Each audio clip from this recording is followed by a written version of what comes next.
Bienvenue dans la maison Picassiette dans le quartier Saint-Chéron à Chartres. Nous sommes ici sur le deuxième site payant le plus visité en Eure-et-Loire, derrière le château de Maintenon.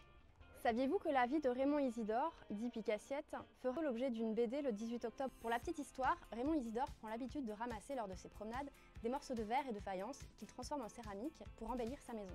Petit à petit, il en recouvre les murs, intérieurs et extérieurs, ainsi que les meubles et les sols. Un travail colossal. Nous avons rencontré Gonzague Jobé-Duval à l'origine du projet de la BD qui sera édité par Jean-François Vivier aux éditions L'Atlantide. Mais je suis allé en visite avec mes élèves à la maison Picassiette et ils ont été émerveillés et je me suis dit il y a quelque chose qui se passe ici.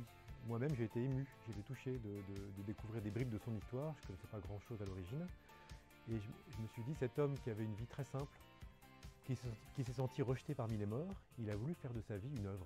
Il a voulu être créateur, il a voulu que la vie soit belle, il a voulu vivre dans un petit paradis au milieu des animaux, des oiseaux, des fleurs. Et il s'est dit, tiens, ce que je fais là, ça a peut-être du sens pour les autres, peut-être que ça peut rendre le monde meilleur aussi pour les autres.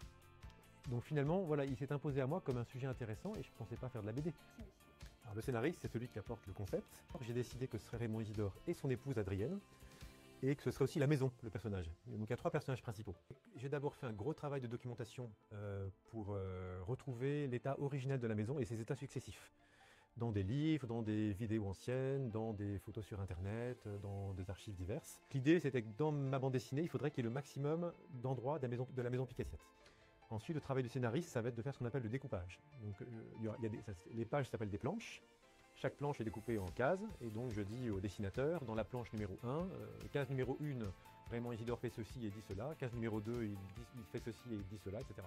Et puis je peux donner des indications un peu de mise en scène, mais c'est le dessinateur qui ultimement décidera de la profondeur de champ, de la façon dont on met en scène la scène exactement.